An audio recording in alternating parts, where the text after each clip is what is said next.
السلام علیکم ورحمۃ اللہ وبرکاتہ۔ اب آپ کے سامنے عالم اسلام کے جید عالم دین حضرت علامہ مولانا مفتی محمد شرف الدین قبلہ حفظہ اللہ انشاءاللہ تعالی جلیل القدر حضرت کا خطاب ہوگا۔ آپ تمام ہی سامعین سے گزارش کی جاتی ہے کہ بغور سماعت فرمائیں۔ الحمد للہ وکفا والصلاة والسلام علی سیدنا و شفیعنا و حبیبنا محمد المصطفیٰ وعلی آلہ المجتبی و اصحابہ نجوم الہدی اما بعد۔ قال اللہ تعالی فی القرآن المجید والفرقان الحمید اعوذ باللہ من الشیطان الرجیم بسم اللہ الرحمن الرحیم یا ایہا الذین آمنوا ادخلوا فی السلم کافہ صدق اللہ العظیم۔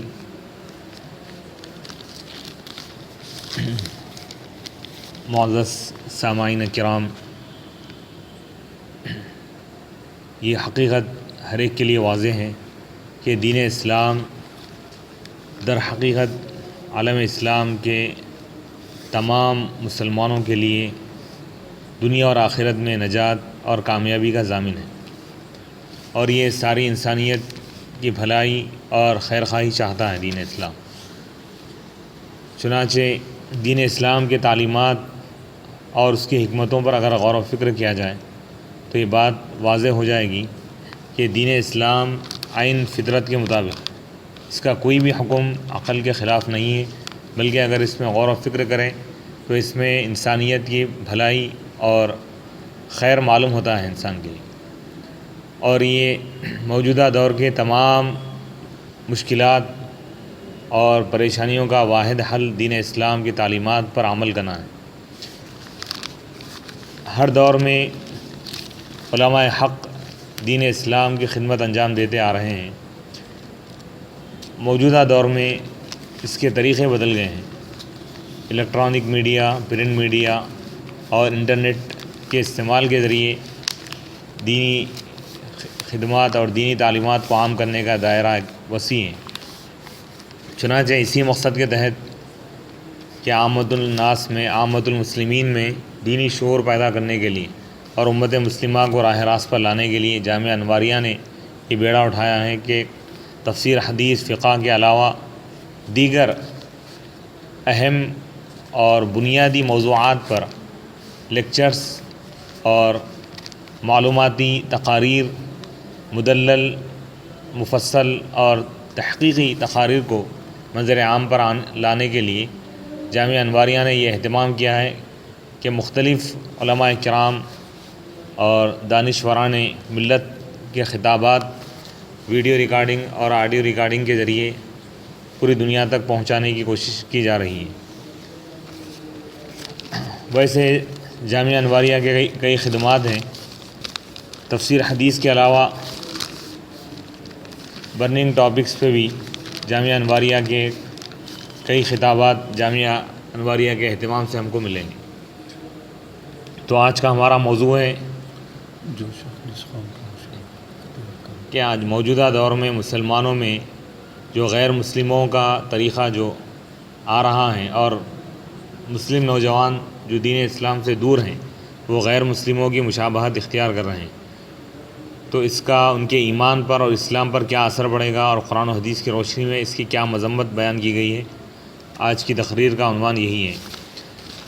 جو آیت مبارکہ کی تلاوت کی گئی اس میں اللہ کا ارشاد ہے، یا ایھا الذین آمنوا ادخلوا فی السلم کافہ، اے ایمان والو اسلام میں مکمل طور پر داخل ہو جائیں۔ حضور پاک علیہ الصلوۃ والسلام کا ارشاد پاک ہے، من تشبہ بقوم فہو منہم، جو شخص جس قوم کی مشابہت اختیار کرے گا وہ انہی میں ہوگا۔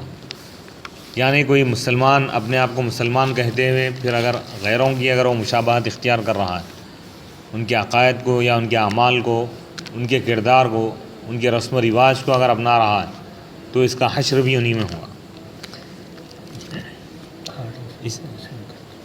اسلام خدا تعالیٰ کا وہ عظیم دین ہے جسے اللہ تعالیٰ نے کامل و مکمل بنایا ہے۔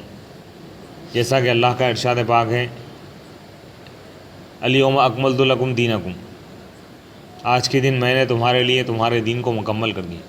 ان الدین عند اللہ الاسلام، یعنی معتبر اور مستند اور مقبول جو مذہب ہے اللہ کی بارگاہ میں وہ صرف دین اسلام. ومن یبتغی غیر الاسلام دینا فلن یقبل منہ، جو دین اسلام کے علاوہ کسی اور دین کو اختیار کرے گا تو اللہ تعالیٰ اس کو ہرگز قبول نہیں کرے گا. وہ فی الآخرۃ من الخاسرین، اور وہ آخرت میں نقصان اٹھانے والوں میں سے ہوں گا. تو یہ دین اسلام ایک ایسا کامل اور اکمل اور مکمل دین ہے کہ جس میں کسی بھی گوشے میں، کسی بھی پہلو اور کسی بھی میدان میں، کسی بھی فیلڈ میں انسان کی مکمل رہنمائی کی گئی، ہر میدان میں، ہر فیلڈ میں. کوئی یہ نہیں کہہ سکتا کہ فلاں مسئلے میں دین اسلام کوئی رہنمائی نہیں کرتا. پیدائش سے لے کر موت تک، اور اس کے بعد قبر کی زندگی، اس کے بعد میدان محشر، جنت اور یا دوزخ میں جانے تک کے تمام تفصیلات کو ایک ایک جزئیے کے ساتھ قرآن اور حدیث میں بیان کر دیا گیا. اس کے طریقے نہایت پاکیزہ، اس کی تعلیمات فطرت انسانی سے ہم آہنگ یعنی فطرت انسانی کے مطابق ہے، اور اس کے اصول زندگی افراد و تفرید سے پاک ہے. یعنی اس میں افراد اور تفرید نہیں ہے، یعنی حد سے آگے بڑھنے کا جو تصور ہے، یا بالکل جو معیار بنایا گیا ہے اس سے کم بھی نہیں ہے، زیادہ بھی نہیں. جو معیار ہونا چاہیے زندگی کا وہ مکمل دین اسلام میں پایا جاتا ہے. اس کے تعلیمات، اللہ تعالیٰ نے اسلامی تعلیمات میں بے پناہ جامعیت رکھی ہے. جامع ہے یہ مذہب. حیات انسانی کا کوئی شعبہ ایسا نہیں ہے جس سے متعلق اسلام میں رہنمائی نہ ملتی ہو. اسلام دین اعتدال ہے، یعنی اس میں نہ کمی ہے نہ زیادتی، معتدل، برابر ہے بالکل. اس کے تعلیمات انتہائی معتدل اور متوازن ہیں. اسلامی دستور حیات سب سے اکمل، سب سے اجمل، عمدہ، خوبصورت اور عمل کے اعتبار سے سب سے اسہل، آسان ہے. اسلام میں جہاں ایک طرف انسان کی روحانی تقاضوں کی رعایت کی گئی ہے، یعنی انسان کی جو زندگی ہے دو مرحلوں پر مشتمل ہے، ایک ہے مادی زندگی، ایک ہے روحانی. تو شریعت وہ دین ہے، وہ دستور حیات ہے، اللہ کی طرف سے ہدایت کا وہ سرچشمہ ہے شریعت، کہ اس پر عمل کرنے سے انسان کی مادی زندگی بھی سنور جاتی ہے، روحانی زندگی بھی عروج پر پہنچ جاتی ہے. سبحان اللہ، سبحان اللہ. بے شک اسلام میں جہاں ایک طرف انسان کی روحانی تقاضوں کی رعایت کی گئی ہے، وہیں اس کے مادی تقاضوں کا بھی بھرپور لحاظ رکھا گیا. یعنی اس کی جسمانی زندگی، ایک معنی میں ہم یہ بھی کہہ سکتے ہیں کہ انسان کی زندگی دو قسم کی ہے، ایک جسمانی ہے، ایک روحانی ہے. جسمانی زندگی کے لیے جیسا کہ انسان کے زندہ رہنے کے لیے غذا کا ہونا ضروری ہے، جو چیزیں ہیں، ہوا کا ہونا ضروری ہے، اس کے لیے جو چیزیں ضروری ہیں اللہ تعالیٰ اس کا بھی انتظام کیا. اسی طرح ایک روحانی زندگی جس کا تعلق باطن اور قلب سے ہے، اللہ تعالیٰ اس کی بھی بقا کے لیے شریعت مطہرہ عطا کیا، انبیاء کو بھیجا ہے. جیسا کہ نماز، روزہ، زکوٰۃ، حج، یہ انسانی زندگی یعنی روحانی زندگی کا ایک اہم پہلو ہے. یعنی روحانی غذا ہے. جس طرح کوئی شخص جسمانی غذا کو اگر چھوڑ دے، ترک کر دے تو اس کا جسم کمزور پڑ جاتا، اسی طرح روحانی غذاؤں کو اگر ترک کر دے تو اس کی روح کمزور ہو جاتی. گویا روحانیت و مادیت کا حسین امتزاج ہے. اسلام میں اجتماعیت کی غیر معمولی اہمیت ہے. اجتماعیت کا مطلب یہ ہے کہ دین اسلام یہ چاہتا ہے کہ تمام لوگ ایک ساتھ زندگی گزاریں، ایک ساتھ رہیں، اتحاد رہیں. تو اس کے لیے نمازوں کے لیے جماعت کا اہتمام کیا گیا، اور زندگی بھر میں ایک ایسا بڑا اجتماع رکھا گیا ہے ہر سال، کہ سال میں یعنی زندگی بھر میں ایک مرتبہ حج کرنا فرض ہے. اس کے لیے ایک ہی مقام متعین کیا گیا، دنیا کے پورے لوگ وہاں جمع ہوتے ہیں. یہ اجتماعیت کا وہ جمعہ میں جمعہ میں ایک جامع مسجد کی طرف جاتے ہیں لوگ، اور عیدین میں ایک پورے شہر میں ایک جگہ اجتماع ہوتا. یہ یعنی اسلام میں اجتماعیت کی غیر معمولی اہمیت ہے. لیکن مرد کے حقوق اجتماعیت کے بھینٹ نہیں چڑھائے گئے. اسلامی معاشرت ایسی پاکیزہ بنیادوں پر استوار ہے کہ معاشرے کا ہر فرد دوسروں کے حقوق کی ادائیگی کو اپنا فریضہ خیال کرتا ہے. یعنی معاشرتی جو چیزیں، یعنی سوسائٹی، ایک ساتھ جو رہتے ہیں لوگ، تو اس میں حکم یہ دیا گیا ہے کہ ہر انسان اس طرح زندگی گزارے کہ اس کی وجہ سے دوسرے کو تکلیف نہ پہنچے، پڑوسی کو تکلیف نہ پہنچے. اسلامی معاشرہ ایک ایسا صالح یعنی نیک اچھا معاشرہ ہوتا ہے جس کا ہر فرد ایسی زندگی گزارتا ہے کہ اس کی ذات سے دوسروں کو ادنا تکلیف نہ پہنچے۔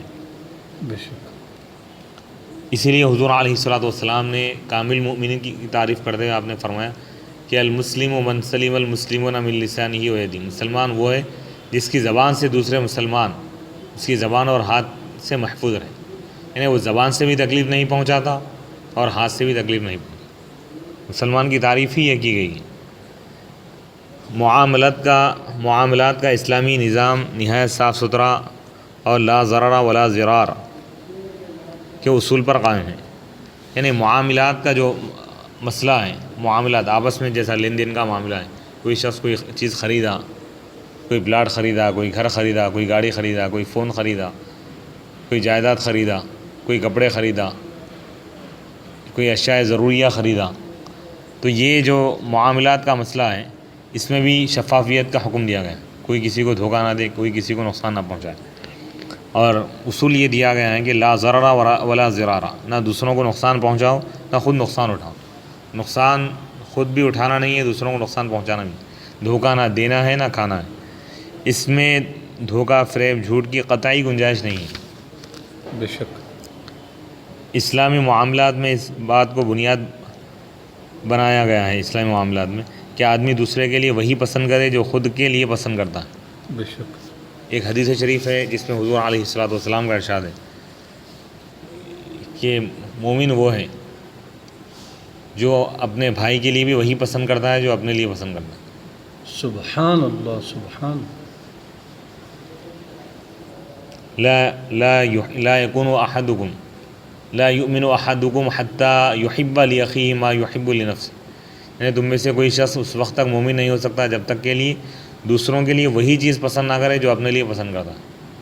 سبحان اللہ سبحان آدمی پسند کا جو پیمانہ اپنے لیے اپناتا ہے دوسروں کے لیے بھی وہی پیمانہ اختیار کرے، خود نقصان نہیں اٹھانا چاہتا ہے تو دوسروں کو نقصان سے دوچار نہ کرے، بے شک خود نہیں چاہتا کہ کوئی اس سے دھوکہ دے ڈالے تو اسے دوسروں کو دھوکہ دینے سے گریز کرنا چاہیے، یعنی بچنا چاہیے۔ بچنا چاہیے، نہیں دینا چاہیے دھوکہ۔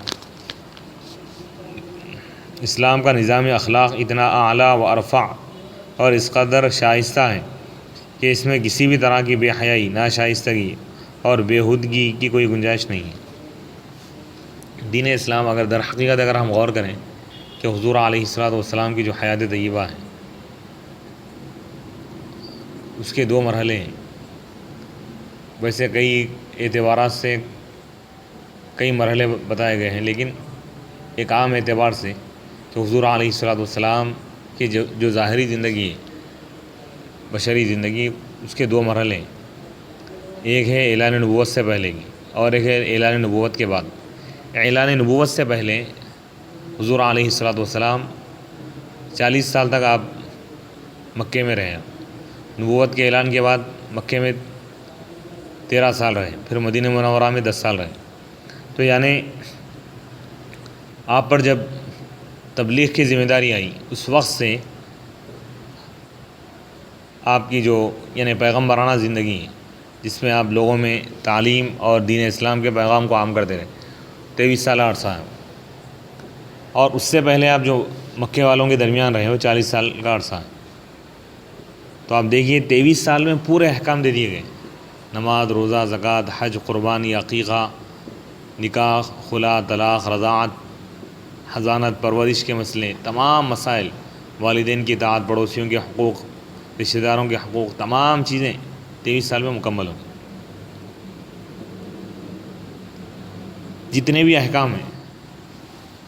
پھر یہ 40 سال تک، 40 سال کا جو طویل عرصہ ہے، حضور علیہ الصلوۃ والسلام مکی لوگوں کے درمیان، اہل مکہ کے درمیان جو آپ گزارے اس میں آپ کیا پیغام دی؟ حقیقت میں اگر غور کریں تو یہ بات معلوم ہوگی کہ حضور علیہ الصلوۃ والسلام احکام پر عمل کرنے کی تلقین 23 سال تک فرماتے رہے اور 40 سال تک اپنے اخلاق کا نمونہ پیش فرماتے رہے، سبحان اللہ، یعنی اخلاق پر 40 سال تک زور دیا گیا، اور یہ احکام پر عمل کرنے کے لیے عبادتوں کے معاملات میں 23 سال کا عرصہ رکھا گیا۔ تو اخلاق کس قدر اہم چیز ہے، دین اسلام کی تبلیغ سے پہلے آپ اخلاق کا نمونہ پیش فرمائیں، جیسا کہ قرآن پاک کی آیت ہے فقد لبثوا فیکم عمرا من قبلی، جب کفار مکہ آپ سے دلیل طلب کرنے لگے کہ آپ نبی ہے تو آپ دلیل پیش کیجیے، تو حضور نے فرمایا کہ اس سے پہلے میں نبوت کے اعلان سے پہلے تم میں ایک طویل عرصہ زندگی کا ایک لمبا حصہ گزار چکا ہوں، افلا تعقلون، کیا تم عقل سے کام نہیں لیتے؟ یعنی یہ 40 سال کے عرصے میں کیا تم مجھے کسی بھی ایک معاملے میں مجھ کو کہیں جھوٹا تم مجھے پا سکتے ہو؟ نہیں۔ یعنی حضور علیہ الصلوۃ والسلام کی زندگی اتنی صاف اور شفاف تھی کہ نبوت کے اعلان سے پہلے بھی آپ اتنے ہی پاک باز تھے جیسا کہ نبوت کے اعلان کے بعد۔ یعنی کوئی یہ نہیں بتا سکتا کہ حضور علیہ الصلوۃ والسلام فلاں معاملے میں غلطی کی۔ یعنی اتنی صاف اور پاکیزہ آپ کی حیات ہے اور اتنے اعلیٰ درجے کے اخلاق ہیں کہ کوئی بھی، ہر کوئی یہ یقین، کفار و مشرکین بھی اس بات کو ماننے پر مجبور تھے کہ وہ خود بھی یہ کہتے تھے کہ حضور علیہ الصلوۃ والسلام صادق اور امین ہیں، سچے اور امانت دار ہیں، کسی کو تکلیف نہیں پہنچاتے۔ تو یعنی اخلاق کا جو نظام ہے، اسی لیے حضور علیہ الصلوۃ والسلام نے فرمایا انما بعثت لاتمم مکارم الاخلاق، بعثت لاتمم مکارم الاخلاق، یعنی اخلاق کی بلندیوں کو پورا کرنے کے لیے مجھے بھیجا گیا۔ سبحان اللہ، سبحان اللہ۔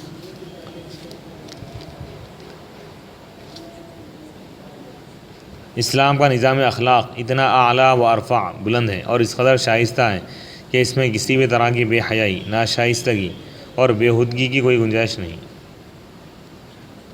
اسی لیے احادیث شریفہ میں فرمایا گیا الحیاء من الایمان، حیا ایمان کا جز ہے۔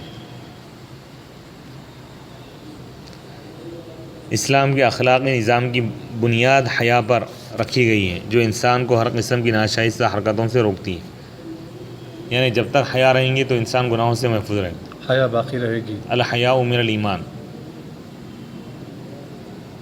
حیا اور ایمان کو لازم و ملزوم قرار دیا گیا۔ اسی طرح اسلام کا نظام عدل و انصاف بھی بے نظیر ہے، جس میں کسی طرح کا امتیاز روا نہیں رکھا گیا۔ اس کی نگاہ میں امیر و غریب، حاکم و رعایا سب برابر ہے۔ جیسا کہ شاعر کا شعر ہے، ایک ہی صف میں کھڑے ہو گئے محمود و آیات، نہ کوئی بندہ رہا نہ کوئی بندہ نواز۔ تو نماز میں یہی تعلیم دی گئی، ایک ہی صف میں سب آگے ٹھہر جاتے، بادشاہ ہے اس کا غلام، دونوں بازو بازو ٹھہرے۔ اللہ کی بارگاہ میں، اللہ کی نظر میں سب برابر ہے۔ سبحان اللہ، سبحان اللہ۔ وہ انصاف کے تقاضوں کی تکمیل میں کسی طرح کی رکاوٹوں کو برداشت نہیں کرتا۔ پھر یہ کہ اسلام دین توحید ہے، سارے آسمانی مذاہب میں اسلام ہی وہ واحد مذہب ہے جس کی توحید کی تعلیمات اپنی اصلی حالت میں محفوظ ہیں۔ یعنی سابقہ امتیں عقائد میں تحریف کر چکی تھیں، لیکن آج الحمدللہ دین اسلام اپنی اصلی حالت میں باقی ہے۔ یہودیت، تحریف کا مطلب بدل دیے تھے، جیسا کہ عیسیٰ علیہ السلام کو خدا کہنے لگے، بعض مریم علیہ السلام کو خدا کہنے لگے، عیسیٰ علیہ السلام کو خدا کا بیٹا کہنے لگے۔ دین اسلام میں یہ چیز نہیں ہے، توحید ہے دین اسلام میں۔ یہودیت و عیسائیت اگرچہ آسمانی مذاہب ہیں، لیکن وہ اپنی اصل اساس توحید سے ہٹ چکے ہیں۔ اصل جو روح ہے ادیان سماویہ کی، جو روح ہے آسمانی جو مذاہب، سب کا جو اشتراک ہے اس میں کیا ہے؟ وہ توحید۔ شرائع احکام الگ الگ رہے ہر دور میں، شریعتیں الگ الگ رہی، لیکن تمام شریعتوں کی بنیاد توحید پر تھی، یعنی ایک خدا کو ماننے پر۔ یہودیوں نے حضرت عزیر علیہ السلام کو خدا کا بیٹا قرار دیا، جیسا کہ قرآن میں ان کے عقیدے کو بیان کیا گیا کہ یہ لوگ کیا کہا کرتے تھے۔ وقالت الیہود عزیر ابن اللہ، یہودیوں نے کہا کہ عزیر علیہ السلام اللہ کے بیٹے۔ وقالت النصارى المسیح ابن اللہ، نصارہ نے کہا کہ عیسیٰ علیہ السلام اللہ کے بیٹے۔ نعوذ باللہ، یہ غلط ہے، اللہ کا کوئی بیٹا نہیں ہے۔ لم یلد ولم یولد، نہ وہ کسی کا باپ ہے نہ کسی کا بیٹا۔ جبکہ عیسائیوں نے حضرت عیسیٰ علیہ السلام کو ابن اللہ گردانہ قرار دیا۔ ایسی بے پناہ خوبیوں کا حامل خدا کا واحد دین برحق اس بات کو برداشت نہیں کرتا، یعنی دین اسلام، کہ اس کے پیروکار کسی دوسرے مذہب کی جانب للچائی نظر ڈالیں۔ للچائی نظر کا مطلب یہ ہے کہ بھائی دوسروں کی طرف آپ اس نظر سے دیکھ رہے ہیں کہ وہ چیز آپ کے پاس موجود نہیں، ایسا نہیں ہے۔ دین اسلام میں ہر چیز موجود ہے، کہ کسی دوسری تہذیب و تمدن کی نقالی میں فخر محسوس کریں، کسی اور دین کے طریقوں کو اپنا رہے ہیں، ان کی نقل کر رہے ہیں، تو یہ پسندیدہ نہیں ہے دین اسلام۔ یہی وجہ ہے کہ مذہبی اور تمدنی معاملات میں غیر مذہب والوں سے مشابہت اختیار کرنے کی اسلام اجازت نہیں دیتا۔ اسلامی طریقوں کو چھوڑ کر غیر مسلموں کے طریقوں کو اگر کوئی اپنا رہا ہے تو اس کے لیے سخت وعید آئی۔ نبی رحمت صلی اللہ علیہ وسلم نے سخت انداز میں ارشاد فرمایا کہ من تشبہ بقوم فہو منہم، جو شخص کسی قوم سے مشابہت اختیار کرے تو وہ انہی میں سے ہو جائے، جو کسی قوم سے مشابہت اختیار کرے وہ اسی میں شمار ہوگا۔ یہود و نصارہ آسمانی مذاہب کے حامل قومیں ہیں، اگرچہ کہ ان کا دین تحریف شدہ ہے، تاہم مشرک و بت پرست قوموں کے مقابلے میں ان کے یہاں نبوت انبیاء اور وحی کا تصور پایا جاتا ہے، لیکن اس کے باوجود خالص عبادات جیسی چیزوں میں تک ان کی نقالی سے روکا گیا۔ اب آپ دیکھیے اچھی چیز میں بھی ایک تو یہ ہے کہ مشابہت دو قسم کی، ایک مشابہت وہ ہے کہ اچھی چیز میں غیروں کی مشابہت، اور ایک چیز یہ ہے کہ غیروں کی مشابہت غلط چیزوں میں۔ غلط چیزوں میں تو منع ہے ہی، اچھی چیزوں میں بھی منع ہے۔ وہ کیسے؟ جیسا کہ حضور علیہ الصلوۃ والسلام جب مدینہ منورہ تشریف لائے تو آپ نے ملاحظہ فرمایا کہ یہودی عاشوراء کے دن روزہ رکھا کرتے تھے، یعنی صرف 10 محرم کے دن ایک دن کا روزہ رکھتے تھے۔ تو حضور علیہ الصلوۃ والسلام نے ان سے پوچھا کہ تم یہ اس دن کا روزہ کیوں رکھتے ہو؟ تو انہوں نے کہا کہ یہ وہ دن ہے جس میں اللہ تعالیٰ فرعون کو ہلاک کر دیا، موسیٰ علیہ السلام کو کامیابی عطا فرمایا، تو ہم شکرانے میں رہتے۔ تو حضور علیہ الصلوۃ والسلام نے صحابہ سے فرمایا کہ وَنَحْنُ أَحَقُّ بِمُوسَىٰ مِنْكُمْ، کہ تم سے زیادہ ہم موسیٰ علیہ السلام کے زیادہ حقدار ہیں، کیونکہ ان کے تعلیمات کو امت مسلمہ اپنا رہی ہے، نہ کہ یہودی۔ تو حضور فرمایا کہ تم عاشوراء کا روزہ رکھو اور یہودیوں کی مخالفت کرو۔ مخالفت کا مطلب یہ ہے کہ اس سے پہلے یا اس کے بعد ایک دن روزہ رکھو، 9 10 یا 10 11۔ اب یہاں پہ غور کرنے کی بات ہے کہ روزہ تو ایک اچھی چیز ہے، عبادت ہے ہی، لیکن صرف ایک دن کا روزہ رکھنے سے آپ اس لیے منع فرمائیں کہ یہودیوں سے مشابہت ہوئی۔ روزہ تو عبادت کی چیز ہے نا، عبادت میں بھی غیروں کی آپ مشابہت اختیار نہیں کر سکتے، چہ جائے کہ بری چیز میں۔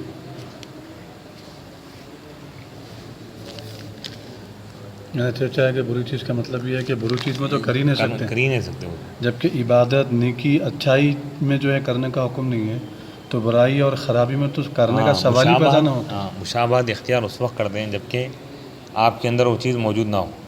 دین اسلام میں جب ہر چیز موجود ہے تو غیر کی مشابہت کی ضرورت ہی نہیں ہے۔ بے شک۔ عاشوراء کے دن یہودی بھی روزہ رکھا کرتے تھے، جب آپ کو اطلاع ہوئی تو آپ علیہ الصلوۃ والسلام نے اس سے پہلے یا بعد میں ایک روزہ ملانے کی تاکید فرمائی۔ اہل کتاب افطار میں داخل کرتے تھے، اس کی تشریح اوپر گزر چکی جی۔ آپ نے وقت ہونے پر افطار میں عجلت کی تاکید فرمائی، یعنی یہودیوں کا طریقہ یہ تھا کہ وہ بھی روزہ رکھتے لیکن افطار میں بہت تاخیر کرتے، سورج ڈوبنے کے بعد بھی بہت زیادہ دیر تک انتظار کرتے، اس کے بعد افطار کرتے۔ تو حضور علیہ الصلوۃ والسلام نے منع فرمایا اور کہا کہ تم افطار جلدی کرو، یعنی وقت ہونے کے بعد۔ اس کا مطلب یہ نہیں کہ سورج ڈوبنے سے پہلے افطار کر لیں، سورج ڈوبنے کے بعد اور تاخیر مت کرو، یہ مطلب اور دیر مت کرو، حتیٰ کہ قبر کی نوعیت کیسی ہو، قبر کیسی ہونی چاہیے، قبر جو بناتے ہیں اس میں تک اہل کتاب کی مشابہت کو گوارا نہیں فرمایا، چنانچہ فرمایا اللحد لنا والشق لغیرنا من اہل الکتاب، لحدی قبر ہمارے لیے ہے اور شق کا انداز ہمارے علاوہ اہل کتاب کے لیے ہے۔ شق کا مطلب یہ ہے کہ بغلی نے بالکل گڑھا کھود کے ڈال دیے، دفن کر دی، تو اس کو کہتے ہیں شق، گڑھا کھودنے۔ اور لحد کا مطلب یہ ہے کہ قبر کھودنے کے بعد، گڑھا کھودنے کے بعد ایک جانب سائڈ میں بھی کچھ تھوڑی سی جگہ بنائی جاتی ہے اور اس میں میت کو رکھ کر اس کے اوپر سے بازو سے اطراف سے پتھریں لگا دی جاتی، تو یہ اسلامی طریقہ ہے لحد کا۔ جی۔ اور شق یہ غیروں کا ہو رہا ہے، تو حضور فرما رہے ہیں کہ خبر بنانے میں بھی تم ان کی مشابہت اختیار مت کرو یہودی، یعنی خبر بنانے میں بھی ان کے طریقے کو مت اپنو۔ آپ اہل کتاب کی مخالفت میں اس قدر حساس تھے کہ آپ کے طرز عمل کو دیکھ کر یہودی کہنے لگے یہ شخص تو ہر معاملے میں ہماری مخالفت پر تلا ہوا ہے، ما یرید ھذا الرجل ان یدع من امرنا شیئا الا خالفناہ۔ اسی طرح آپ صلی اللہ علیہ وسلم مشرکین کی نقالی اور ان کی مشابہت سے بھی سختی سے منع فرماتے تھے۔ یعنی اس بات سے اس حدیث شریف جو ابھی اوپر گزری ہے کہ حضور صلی اللہ علیہ وسلم کس قدر ان کی مشابہت اختیار کرنے سے نفرت کرتے تھے، منع کرتے تھے، تو اگر آج کوئی ہمارا عالم، کوئی ہمارے علماء صالحین اولیاء اگر ایسی چیزیں جو یہودی عیسائی غیر مسلم استعمال کر رہے ہیں، خواہ وہ لباس میں ہو، خواہ وہ اگر طریقے میں ہی کیوں نہ ہو، اگر وہ پہنتے ہیں، استعمال کرتے ہیں، یوز کرتے ہیں، تو وہ طریقہ بھی ہم کو اپنانا نہیں چاہیے، اس سے بھی ہم کو بچنا چاہیے، گریز کرنا چاہیے، دور رہنا چاہیے. تو وہ تعلیم اس حدیث مبارک سے دی جا رہی ہے. لیکن اکثر بیشتر بعض لوگ یہ بولتے ہیں کہ بھائی پینٹ شرٹ، اب خاص طور پر ان کی نشانی نہیں رہی، پینٹ شرٹ ہے، جینس پینٹ ٹی شرٹ ہے، کیونکہ اسلام میں جو غیر قوم یہ کی تعویلات تو ہم کر رہے ہیں، لیکن حدیث کے واضح الفاظ پہ اگر غور کریں تو یہ بھی انہی کی مشابہت ہے.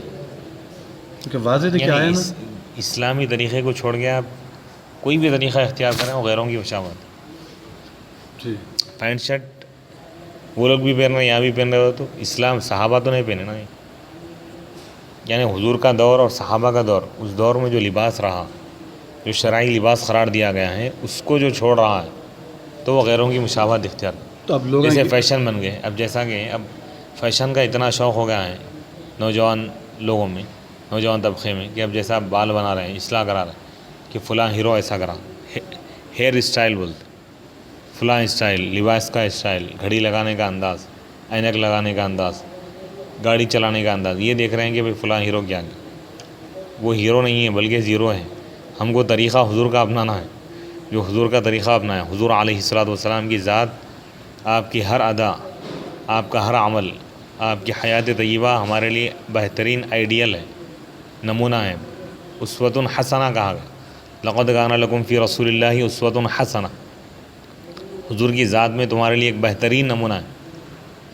یعنی اللہ تعالیٰ قیامت تک کے لیے پوری دنیا کے سامنے حضور کو پیش کر دیا کہ اللہ تعالیٰ یہ چاہ رہا کہ ہر انسان حضور کے طریقے پر چلے. اللہ کا منشا یہ ہے، اللہ تعالیٰ کا حکم یہ ہے کہ تم اگر زندگی گزارنا چاہ رہے ہو تو حضور علیہ الصلوۃ والسلام کی حیات طیبہ کو اپناؤ. بے شک. اب ان کے بعد ہم کو دنیا کے کسی بھی توڑ کو دیکھنا نہیں، کون کیا کر رہا ہے. اب مسلم نوجوانوں کا حال یہ ہے کہ وہ مغربی طرز کو دیکھ رہے ہیں، ویسٹرن اسٹائل کو دیکھ رہے ہیں. یہ غلط ہے. دین اسلام جو تہذیب، جو تمدن ہم کو عطا کیا ہے، اس کے سامنے دنیا کی کوئی بھی تہذیب بالکل بے معنی ہے. اب مفتی صاحب آپ سے سوال ہے کہ بعض لوگ یہ اعتراض کرتے ہیں کہ حضور صلی اللہ علیہ وسلم کے ظاہری حیات مبارکہ میں کیا حضور صلی اللہ علیہ وسلم نے پاجامہ پہنا ہے؟ کیا حضور صلی اللہ علیہ وسلم نے کرتا پہنا ہے؟ تو جب حضور صلی اللہ علیہ وسلم پاجامہ نہیں پہنے، کرتا نہیں پہنے، شیروانی نہیں پہنے، تو پھر یہ شیروانی، پاجامہ، کرتا آپ کیوں پہن رہے ہیں؟ تو یہ کس کی مشابہت ہے پھر، جب کہ حضور نہیں پہنے؟ تو حضور اکرم صلی اللہ علیہ وسلم جو طریقوں کو اپنائے ہیں، حضور کی جو سنت مبارکہ ہے، آپ وہ پہنیے. آپ پھر یہ کرتا پاجامہ پہننا کس کی سنت ہے؟ اس طریقے کی بعض لوگ جو ہے اعتراض کرتے ہیں. ایک یہ ہو گیا. دوسرا اعتراض یہ ہے کہ وہ لوگ یہ بولتے ہیں کہ بھئی حضور اکرم صلی اللہ علیہ وسلم کے ظاہری حیات مبارکہ میں جو سفر کیا جاتا تھا، حج کرنے کے لیے جاتے تھے تو گھوڑوں کے ذریعے، اونٹوں کے ذریعے جو ہے سفر جو ہے کرتے تھے. کہاں ہے آج گھوڑا، اونٹا وغیرہ؟ اس کا تو تصور بھی ختم ہو چکا ہے. اب تو گاڑی، ریل، ہوائی جہاز وغیرہ میں جو ہے انسان سفر کر رہے ہیں. اس زمانے میں جو ہے خندیلیں ہوا کرتی تھی، چراغیں جلتے تھے. آج چراغوں کا، خندیلوں کا تصور ختم ہو چکا ہے. آج تو بہترین لائٹ، ٹیکنالوجی وغیرہ یہ سب چیزیں ہم دیکھ رہے ہیں. تو پھر آپ یہ بھی چھوڑ دئیے استعمال کرنا، کیونکہ یہ لوگ بھی غیر جو ہے استعمال کر رہے ہیں، مشرکین بھی اس کو استعمال کر رہے ہیں، کافر نو اور غیر مسلم بھی جو ہے اس کو استعمال کر رہے ہیں. جب وہ لوگ یوز کر رہے ہیں تو پھر آپ کیوں یوز کرتے ہیں؟ پھر آپ کیوں استعمال کرتے ہیں؟ جیسا کہ حدیث شریف میں آیا کہ ابھی جو اوپر والی جو حدیث گزری ہے، ایک چیز ذہن میں رکھیے، کوئی اسلامی طریقہ اگر وہ لوگ اختیار کر لیے اور مسلمان بھی، اسلام کا ہی کوئی طریقہ ہے، کوئی خوبی ہے، کوئی کمال ہے، کوئی اچھائی ہے، اگر وہ لوگ غیر استعمال کر رہے ہیں، غیر اختیار کیے ہوئے، سمجھو مثال کے طور پر، تو اس سے یہ لازم نہیں آتا کہ مسلمان بھی اگر وہی لباس پہنے تو ان کی مشابہت ہو جائے. اپنی کوئی خوبی اگر وہ لوگ لے لیں اور ہم بھی اسی خوبی کو اپنائے ہوئے تو یہ ان کی مشابہت نہیں ہوگی، بلکہ وہ لوگ ہماری مشابہت اختیار ایسا ہوں گا. اچھا جی، یہ چیز ذہن میں رکھیے. اور دوسری چیز یہ ہے، دین اسلام ایک بنیاد ہم کو فراہم کیا ہے. بنیاد یہ ہے کہ آپ کسی بھی قوم کی مشابہت کو اختیار کرنے سے پہلے یہ دیکھو کہ وہ قرآن و حدیث کے خلاف ہے. قرآن و حدیث کے خلاف اگر ہیں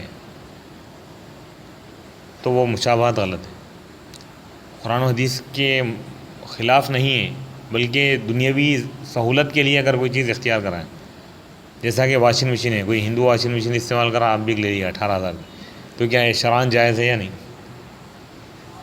تو اس پہ کوئی خبات نہیں، اس میں مشابہت نہیں کہتے، جی کیونکہ اس کا تعلق دین سے نہیں ہے، اس کا تعلق آپ کی ضرورت سے ہی۔ جی شریعت یہ کہہ رہی ہے کہ لباس کو پاک کیا جائے، تو آپ لباس یا تو اپنے ہاتھ سے آپ صاف کر سکتے ہیں یا مشین کے ذریعے، یہ مشابہت نہیں ہے۔ ایسی چیز جس کو اپنانے کے بعد دیکھنے والا یہ کہے کہ یہ تو غیر مسلموں کا طریقہ ہے، جیسے ناچ گانا ہے، جیسا کہ بٹو لگانا ہے، زنار ہے، ٹائی ہے۔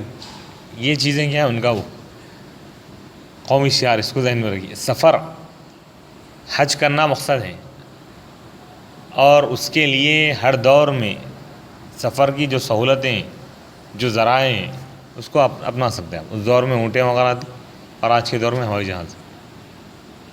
آپ کو ہوائی جہاز یا اونٹ یہ مقصد نہیں ہے، مقصد یہ ہے کہ بیت اللہ کو جانا ہے، جو بھی حلال طریقے سے آپ جا سکتے ہیں، جانا مقصد ہے، جی یہ چیز ذہن میں رکھیے۔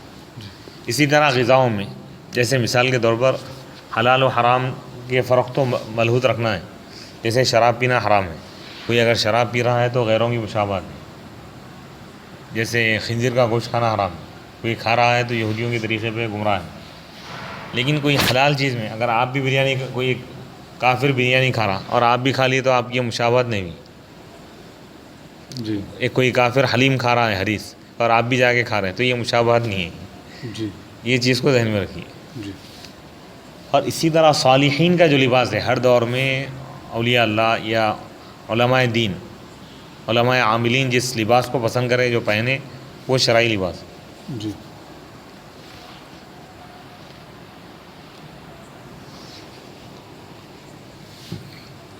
اسی طرح آپ صلی اللہ علیہ وسلم مشرکین کی نخالی اور ان کی مشابہت سے بھی سختی سے منع فرماتے تھے۔ مشرکین کی مشابہت سے بھی آپ منع فرمائیں سختی سے۔